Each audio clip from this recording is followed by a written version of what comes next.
नमस्कार। आज हम एचडीएफसी बैंक की दूसरी तिमाही Q2 FY26 के नतीजों पर गहराई से बात करने वाले हैं।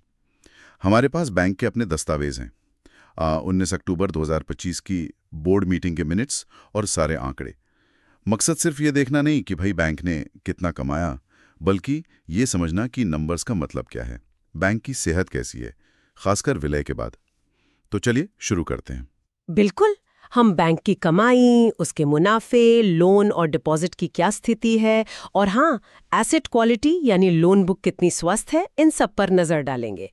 और ये भी देखेंगे कि एक्सपर्ट्स क्या कह रहे हैं, क्या मजबूत है, कहाँ ध्यान देना है। तो सबसे पहले 19 अक्टूबर की बोर्ड मीटिंग। जैसा कि हम जानते हैं, मेन एजेंडा तो Q2 के जो फाइनेंशियल रिजल्ट्स थे, स्टैंडअलोन और कंसोलिडेटेड, उनको अप्रूव करना था। जी हाँ, और साथ ही इसे मीटिंग में अंतरिम डिविडेंड पर भी फैसला हुआ। कुछ और रूटीन चीजें भी थी खैर।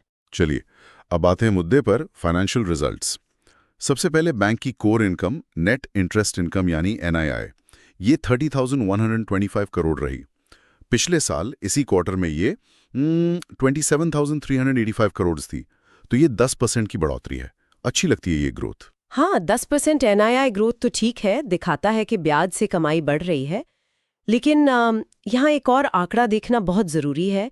नेट इंटरेस्ट मार्जिन NIM, वो इस तिमाही 3.5% रहा है, जबकि पिछले साल 3.6% था। मतलब 10 बेसिस पॉइंट्स की कमी आई है। अच्छा। तो NII तो बढ़ रहा है, लेकिन मार्जिन कम हो रहा है। ये कैसे? मतलब क्या बैंक ज़्यादा लोन दे रहा है पर उन पे कमाई कम हो रही है? हाँ, आप सही पकड़ रहे हैं। NIM में गिरावट अक्सर ये दिखाती है कि फंड्स की कॉस्ट बढ़ रही है। मतलब बैंक को पैसा जुटाने में ज्यादा खर्च आ रहा। हो सकता है डिपॉजिटर्स को ज्यादा ब्याज देना पड़ रहा हो या मार्केट से पैसा उठाना महंगा हो गया हो। तो भले ही लोन बुक बढ़ी, NII बढ़ा, पर हर लोन पर मार्जिन थोड़ा सिकुड़ गया। इस पर नजर रखनी होगी। समझ गया। ठीक है, अब मुनाफे के दूसरे आंकड़े देखते हैं। Pre provision operating profit PPOP, ये 21,090 करोड़ रहा। पिछले साल ये लगभग 18,935 करोड़ था। तो यहाँ 11.4% की बढ़त है। बिल्कुल। PPOP में ये ग्रोथ दिखाती है कि हल्के मार्जिन प्रेशर के बाद भी बैंक अपने खर्चे कंट्रोल में रख पाया और कोर ऑपरेशन से अच्छी कमाई की। ये ऑपरेशनल एफिशिएंसी का संकेत है। और सबसे अहम आंकड़ा नेट प्रॉफिट यानी शुद्ध मुनाफा, वो रहा है 14,165 करोड़ रुपए। पिछले साल के 12,045 करोड़ से 17.6% ज्यादा। ये तो काफी तगड़ी ग्रोथ है। निम प्रेशर को देखते हुए तो और भी। जी हाँ, 17.6% बॉटम लाइन ग्रोथ वाकई मजबूत है। अब सवाल ये है कि निम गिरने के बाद भी इतना अच्छा प्रॉफिट कैसे? इसका एक बड़ा कारण हमें प्रोविजनिंग के आंकड़ों में मिलता है। अच्छा, प्रोविजनिंग। मतलब जो पैसा बैंक बुरे लोन के लिए अलग रखता है, उसमें क्या है? इस तिमाही बैंक ने 3,215 करोड़ की प्रोविजनिंग की है। पिछले साल इसी तिमाही में ये 3,830 करोड़ थी, यानी करीब करीब 16% कम प्रोविजनिंग हुई है इस बार, लगभग 615 करोड़ कम। तो कम प्रोविजनिंग का मतलब है बैंक को लगता है कि आगे लोन कम खराब होंगे। क्या यह हमेशा अच्छी बात होती है या बस प्रॉफिट बढ़ाने का तरीका भी हो सकता है? ये बहुत अच्छा सवाल है। देखिए, आमतौर पर कम प्रोविजनिंग को पॉजिटिव माना जाता है। लगता है कि बैंक अपनी लोन बुक की क्वालिटी को लेकर कॉन्फिडेंट है। शायद क्रेडिट असेसमेंट बेहतर हुआ है या रिकवरी अच्छी हो रही है। लेकिन हाँ, अगर ज़रूरत से ज़्यादा कम कर दी जाए तो रिस्क बढ़ सकता है। तो फिर हमें कैसे पता चले कि ये प्रोविजनिंग ठीक है या कम है? इसका अंदाज़ा हमें एसेट क्वालिटी के दूसरे इंडिकेटर यानी NPA से लगता है, non performing assets.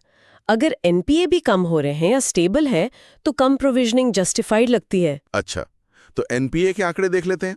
Gross NPA कितना रहा? ये लोन बुक का 1.22% रहा। पिछले साल ये 1.26% था, तो थोड़ा बेहतर हुआ है। और नेट NPA यानी प्रोविजनिंग के बाद जो बचा वो सिर्फ 0.29% है। ये भी पिछले साल के 0.31% से कम है। तो ये दोनों आंकड़े मिलकर बता रहे हैं कि एसेट क्वालिटी कंट्रोल में है, बल्कि हल्की सुधरी है। तो इस लिहाज से कम प्रोविजनिंग ठीक लगती है और मुनाफे में बढ़ोतरी का ये एक वाजिब कारण नजर आता है। ये स्पष्टीकरण जरूरी था। तो प्रॉफिट अच्छा बढ़ा, वजह कुछ हद तक कम प्रोविजनिंग भी है, जो बेहतर एसेट क्वालिटी से सपोर्टेड है।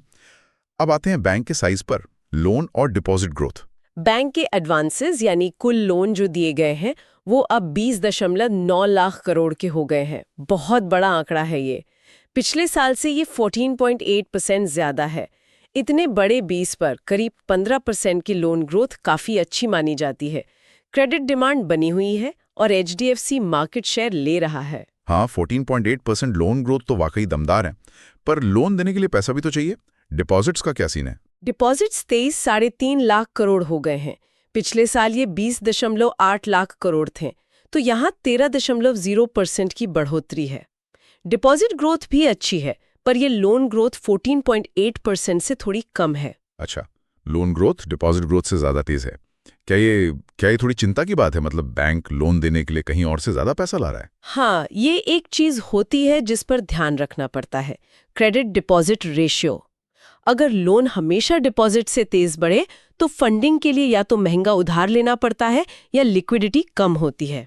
लेकिन डिपॉजिट्स में एक और आंकड़ा है जो इस बार ज्यादा चर्चा में है, वो है CSA रेशियो। हाँ, CSA, current account saving account. ये तो 38.3% रहा है। पिछले साल 41.0% था। ये तो काफी गिरावट है। आपने पहले फंडिंग कॉस्ट की बात की थी, क्या इसका इस गिरावट से सीधा कनेक्शन है? बिल्कुल सीधा। कासा डिपॉजिट्स तो बैंक के लिए यूं कहिए सबसे सस्ता पैसा होता है। करंट अकाउंट पर तो लगभग 0 ब्याज, सेविंग पर बहुत कम।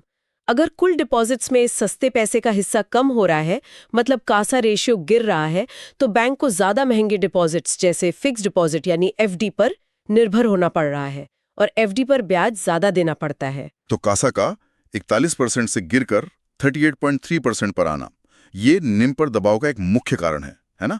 ये गिरावट क्या सिर्फ विलय के बाद की उथल-पुथल है या कुछ और? ये गिरावट निश्चित रूप से निम पर दबाव डाल रही है। 2.7% की गिरावट छोटी नहीं होती। HDFC जैसे बड़े बैंक के लिए तो बिल्कुल नहीं। कारण कई हो सकते हैं। विलय के बाद की दिक्कतें हो सकती हैं, ग्राहकों का बिहेवियर बदला हो, और हाँ, ब्याज दरें ऊंची होने से लोग सेविंग अकाउंट से पैसा निकालकर FD में डाल रहे हैं जहां ज़्यादा रिटर्न मिले। साथ ही फिनटेक और छोटे बैंक भी कासा के लिए काफ़ी कंपटीशन दे रहे हैं। तो ये सिर्फ एक तिमाही का मामला नहीं, एक ट्रेंड हो सकता है। बैंक को इस पर काम करना होगा। कासा बढ़ाना अब एक चुनौती है। ये विश्लेषण बहुत जरूरी था। तो लोन ग्रोथ अच्छी है, पर उसे फंड करने का तरीका महंगा हो रहा है।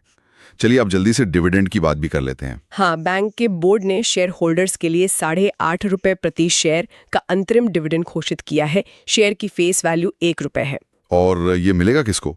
रिकॉर्ड डेट क्या तय हुई है? रिकॉर्ड डेट 25 अक्टूबर 2025 रखी गई है। मतलब इस तारीख को जिनके डीमैट अकाउंट में शेयर्स होंगे वो डिविडेंड के हकदार होंगे।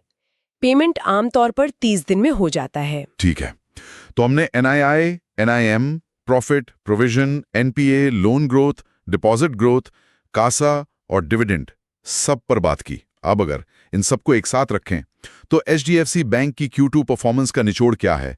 क्या मजबूत पक्ष हैं और क्या चिंताएं हैं? देखिए, मजबूतियों की बात करें तो तस्वीर काफी अच्छी है। पहला, NIM प्रेशर के बाद भी 17.6% की नेट प्रॉफिट ग्रोथ शानदार है। ये बैंक की कमाई की ताकत दिखाता है। दूसरा, करीब 15% की लोन ग्रोथ दिखाती है कि बैंक क्रेडिट ग्रोथ में लीड कर रहा है। विलय के बाद भी मोमेंटम बना हुआ है। तीसरा, एसेट क्वालिटी सुधर रही है। NPA कम है, प्रोविजन कंट्रोल में है। ये सब बैंक की ऑपरेशनल स्ट्रेंथ दिखाते हैं। ये तो हुए पॉजिटिव पॉइंट्स। अब चिंताएं या चुनौतियां जिन पर ध्यान देना होगा। और उसका निम पर असर। अगर बैंक सस्ता डिपॉजिट नहीं बढ़ा पाया तो फंडिंग कॉस्ट ऊंची रह सकती है। इससे मार्जिन और मुनाफे पर आगे भी दबाव रह सकता है। बैंक का जो प्रीमियम वैल्यूएशन है उसे जस्टिफाई करना मुश्किल हो सकता है। और कोई चिंता? एक और बात जो कुछ एनालिस्ट्स कह रहे हैं वो है रिटेल लोन बुक का तेजी से बढ़ना। हालांकि रिटेल लोन डाइवर्सिफाइड होता है, मार्जिन अच्छा होता है, लेकिन अगर ये सेगमेंट बहुत तेजी से बढ़े तो कभी इकोनॉमी स्लो हुई तो क्रेडिट रिस्क बढ़ सकता है। तो इस ग्रोथ को सावधानी से मैनेज करना होगा। तो कुल मिलाकर HDFC बैंक के फंडामेंटल्स मजबूत हैं। Q2 के नतीजे दिखाते हैं कि विलय के बाद बैंक स्टेबल है, प्रॉफिट कमा रहा है, एसेट क्वालिटी भी ठीक है। बिल्कुल, नतीजे अच्छे हैं।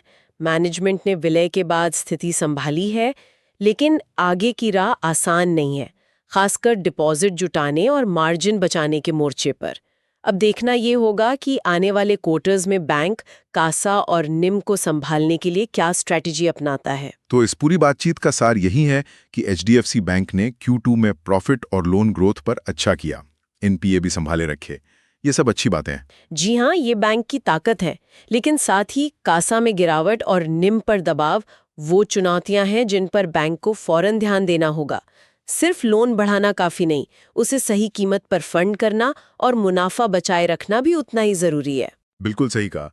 तो आज की इस चर्चा के बाद एक सवाल दिमाग में आता है कि ये जो रिटेल लोन तेजी से बढ़ रहे हैं और दूसरी तरफ कैसा गिर रहा है, फंडिंग कॉस्ट बढ़ रही है, इस चुनौती से निपटने के लिए एचडीएफसी बैंक की अगली बड़ी चाल क्या होगी?